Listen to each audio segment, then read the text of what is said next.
From Pacifica, this is Democracy Now! Today, a national broadcast exclusive. Military spying on peace activists. Newly declassified documents reveal that an active member of anti-war groups in Washington state was actually an informant for the U.S. military. The man everyone knew as John Jacob was in fact John Towery, a member of the Force Protection Service at Fort Lewis. The military has now admitted he was in fact an operative. We'll go to Seattle to speak with two activists who counted John Towery as a close friend before they exposed him as a military informant.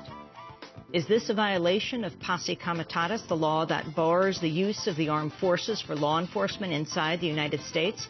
We'll speak with Larry Hildes, the ACLU's Mike German, and Eileen Clancy of Eyewitness Video, who's documented government surveillance of activist groups for years. All that and more coming up.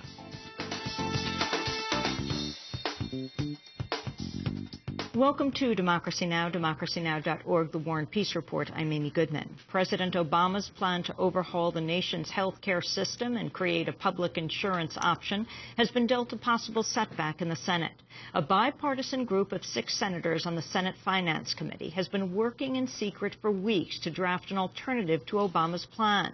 The alternative legislation under consideration would not require businesses to offer health care coverage to their workers and would not contain a public insurance option, despite support for such an option from American voters.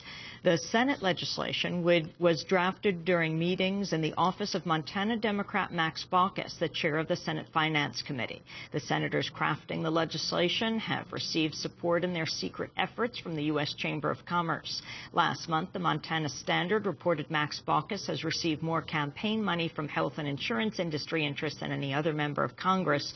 In the past 6 years, nearly 1/4 of every dime raised by Baucus and his Political Action Committee has come from groups and individuals associated with drug companies, insurers, hospitals, medical supply firms, health service companies, and other health professionals. In related news, the National Journal reports 22 groups related to health care spent at least $1 million on lobbying during the second quarter. The Pharmaceutical Research and Manufacturers of America, or PhRMA, spent $6.2 million in lobbying expenditures. Pfizer spent $5.6 million, and the American Medical Association spent $3.9 million. Since 1998, the health sector has put $3.4 billion in lobbying efforts, ranking second only to the financial industry. In other health news, researchers warned Monday that obesity is a major reason for the nation's rising health costs. The Centers for Disease Control and Prevention said medical costs of treating obesity-related diseases soared as high as $147 billion last year, or 9% of all U.S. medical costs. In the 8 years leading up to 2006, the proportion of Americans weighing in as obese shot up 37%. Doctors said the average health care costs for obese individuals are nearly twice as high as those for individuals who are not obese. The average American is about 23 pounds overweight. Proposals to counteract obesity have included banning televisions from children's bedrooms, taxing sugar-sweetened beverages, and making it easier for people to buy fresh produce. The New York Times reports a shift in authority has given military officials at the White House a bigger operational role in creating a shadow government if the nation's capital were decapitated by a terrorist attack or other calamity. The move was made in the closing weeks of the administration of President Bush, and the Obama administration had left the plan essentially intact. Under the revamped structure, the White House Military Office will play a more central role in setting up a temporary government, performing duties previously handled by civilians at other agencies, including FEMA, the Federal Emergency Management Agency. Critics of the plan say the move was part of the Bush administration's broader efforts to enhance the power of the White House, and that the new structure places too much power in the hands of too few people inside the White House. President Obama called for the strengthening of U.S.-China relations Monday during U.S.-China strategic and economic dialogue in Washington. Obama urged China to forge deeper ties with Washington on the economy, climate change, and nuclear proliferation. The United States respects the progress that China has made by lifting hundreds of millions of people out of poverty.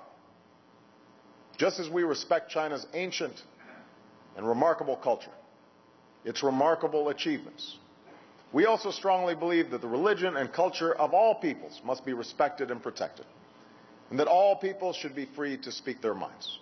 And that includes ethnic and religious minorities in China as surely as it includes minorities within the United States.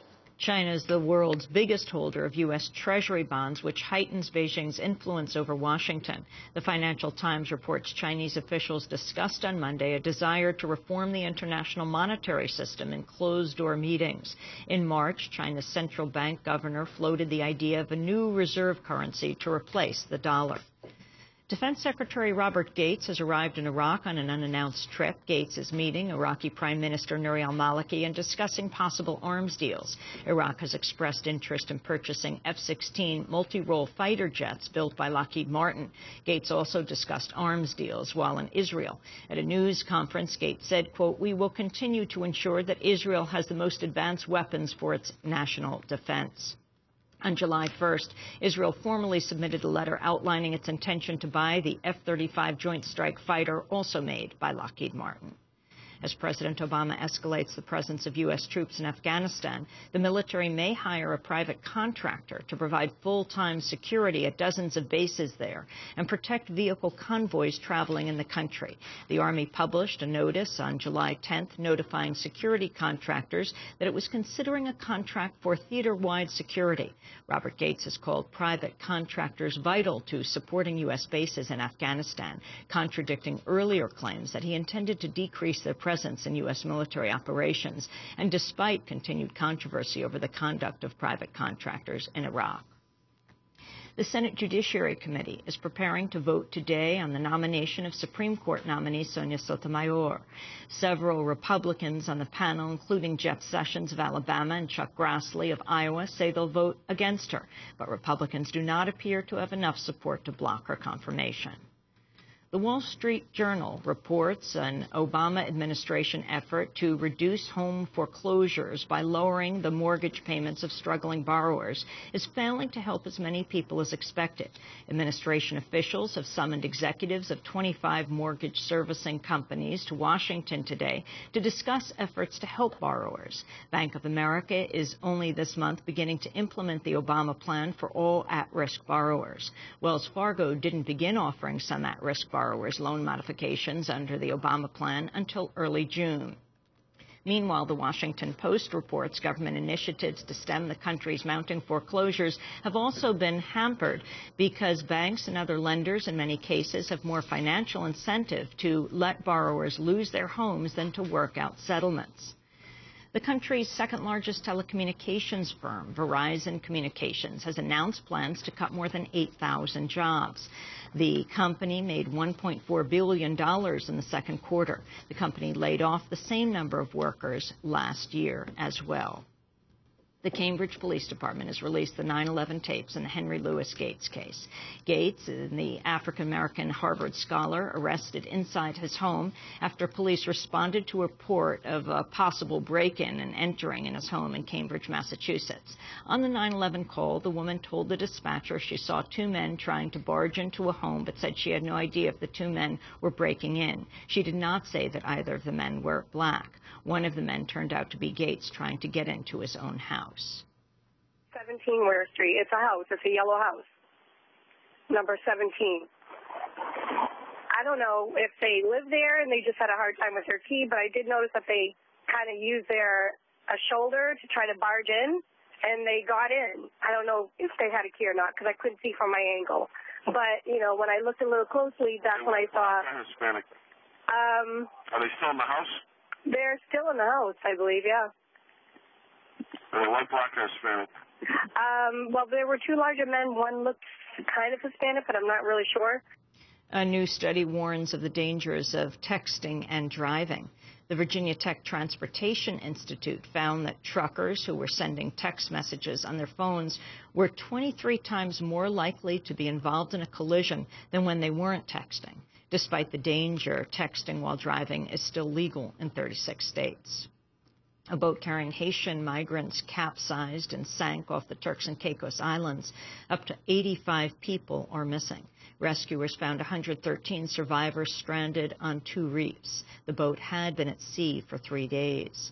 In news from Africa, at least 100 people have died in 2 days of clashes between Muslim fighters and government forces. Security forces in Nigeria have been placed on high alert, and armed police are patrolling the streets of Kano, northern Nigeria's largest town. In news from Africa, the International Committee of the Red Cross says cases of rape and sexual violence are on the increase in the